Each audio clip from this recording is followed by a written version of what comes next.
Offer Walton fridge কিনে পেতে পারেন 20 লক্ষ টাকা, রয়েছে কোটি কোটি টাকার নিশ্চিত উপহার। পঞ্চদশ সংশোধনী বিধান বাতিলের পরে এখন তো তত্ত্বাবধায়ক সরকার ব্যবস্থা আমরা ফিরলাম, কিন্তু এই যে ত্রয়োদশ জাতীয় সংসদ নির্বাচন যেটা হবে সেইটা তাহলে কি অন্তর্বর্তীকালীন সরকারের আন্ডারে হবে নাকি তত্ত্বাবধায়ক সরকারের আন্ডারে হবে? তত্ত্বাবধায়ক সরকারের অধীনে হবে। তত্ত্বাবধায়ক সরকারের অধীনে হবে, অন্তর্বর্তীকালীন সরকারের অধীনে। তারপরে অন্তর্বর্তীকালীন সরকারের অধীনে হইলে পরবর্তীতে নির্বাচনের পরে তত্ত্বাবধায়ক সরকার ব্যবস্থা ফিরে আসলে তারপরে তত্ত্বাবধায়ক সরকার অধীনে হবে। এটাই হচ্ছে বিধান না? এখন এই অন্তর্বর্তীকালীন সরকার সৃষ্টি হয়েছে সংবিধান 0 অনুচ্ছেদে, এখন আমার যতটুকু মনে পড়ে 106 অনুচ্ছেদে রাষ্ট্রপতি সুপ্রিম কোর্টে একটা রেফারেন্স পাঠিয়েছে, তার প্রেক্ষিতে এটা গঠিত হয়েছে। সরকার ব্যবস্থা এখন এই যে এটা সংবিধানের অংশ করা হয়েছে, কিন্তু এটাতে আপিল হতে পারে।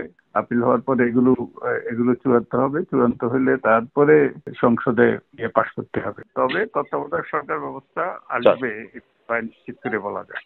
নেক্সট যে ইলেকশন, ত্রয়োদশ জাতীয় সংসদ ইলেকশন, সেই ইলেকশনটা কি তত্ত্বাবধায়ক সরকার আন্ডার হবে নাকি অন্তর্বর্তীকালীন সরকার আন্ডার হবে? এইটা অন্তর্বর্তীকালীন সরকার এটা নির্ধারণ করবেন, কারণ সংবিধান তো সংস্কার হচ্ছে। এখন আর জুডিশিয়াল কোনো বাধা থাকলো না, যে জুডিশিয়ারি কে ব্যবহার করে যে সংবিধান তারা সংশোধন করেছিল সেটা আর থাকলো না। কাজেই বিচার ব্যবস্থার থেকে কোনো বাধা থাকলো না। এখন এই অন্তর্বর্তীকালীন সরকার ইচ্ছে করলে আরেকটি তত্ত্বাবধায়ক ব্যবস্থা তারা তৈরি করতে পারেন। সেক্ষেত্রে এই 15th অ্যামেন্ডমেন্টের যে জাজমেন্ট যেটা ছিল সেটা কোনো বাধা হয়ে থাকবে। নেক্সট ইলেকশনটা কিভাবে হবে সেটা এই সরকারের উপরে নির্ভর করে। সেটা সংবিধানের পরবর্তী কার্যক্রমের উপর নির্ভর করবে। আচ্ছা, সংবিধান সংস্কার হচ্ছে না, এই সংস্কারের উপরে আগামী নির্বাচন কিভাবে হবে সেটা নির্ভর করবে। সরাসরি তত্ত্বাবধায়ক সরকার আন্ডারে অন্তত এই যাত্রা হচ্ছে না, নাকি তারাও নির্ধারণ করবে? সেটাই যে সরকারই হবে সেটা তত্ত্বাবধায়ক সরকারই হবে।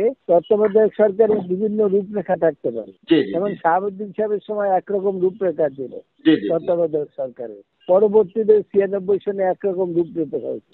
সুতরাং এই তত্ত্বাবধায়ক সরকার ব্যবস্থা মানে হচ্ছে একটা নির্দলীয় নিরপেক্ষ সরকারের অধীনে নির্বাচন। যে শুধুমাত্র ত্রয়োদশ জাতীয় সংসদ নির্বাচনটা কিভাবে হবে সেটা, এটা নির্ভর করবে সংবিধান সংস্কার যেভাবে হচ্ছে সেটার উপরে নির্ভর করবে। আগামী যে ইলেকশনটা আছে সেটা কি তত্ত্বাবধায়ক সরকার আন্ডার হবে নাকি অন্তর্বর্তীকালীন সরকারের অধীনে হবে? তত্ত্বাবধায়ক সরকার আর অন্তর্বর্তী সরকার তো এক জিনিস না। না, এক্স্যাক্টলি। রায়েও তিনি অবজারভেশন দিয়ে বলেছেন যে বর্তমান যে গভর্নমেন্ট আছে এই গভর্নমেন্ট হলো গণ অভ্যুত্থানের ফলে গঠিত গভর্নমেন্ট। এবং এটার ভ্যালিডিটি হলো উইল অফ দ্য পিপল এবং 106 অফ দি কনস্টিটিউশন, বাংলাদেশের সুপ্রিম কোর্টের বিচারকদের এক মতামতের ভিত্তিতে। তো বর্তমান যে ইলেকশন হবে এটা তো হবে আন্ডার দি গভর্নমেন্ট। আর এই যে তত্ত্বাবধায়ক সরকার, এই তত্ত্বাবধায়ক সরকার তো আগে কনস্টিটিউশনে রেস্টোর হইতে হবে, রাইট? এবং এটা তো সামনের দিকে প্রযোজ্য হবে, পিছনের দিকে না। আচ্ছা, রাইট।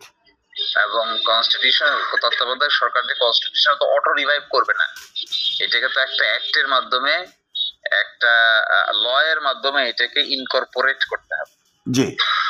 সেই জন্য বর্তমান ইলেকশন কারেন্ট গভর্নমেন্টের অধীনেই হতে হবে। আর এই সিস্টেম যদি রেস্টোর করে তাহলে নিউ কনস্টিটিউশন এটা যদি রেস্টোর হয় তাহলে নেক্সট থেকে this system will be followed. আগেও তো এরকম হয়েছিল যে যখন এটা বাতিল হইল তখনও সুপ্রিম কোর্ট রায় দিল যে এটা মোট কথা হচ্ছে পার্লামেন্টে অনুমোদন হইতে হয়, তাই না?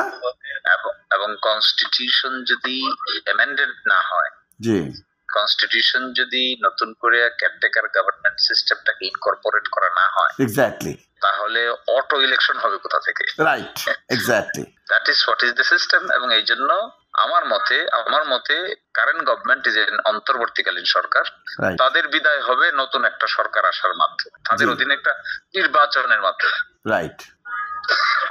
ওই কনস্টিটিউশনে যখন তত্ত্বাবধায়ক সরকার ইনকর্পোরেটেড হবে তখন হলো ওই তত্ত্বাবধায়ক সরকারের অধীনে পরবর্তী ইলেকশন হবে।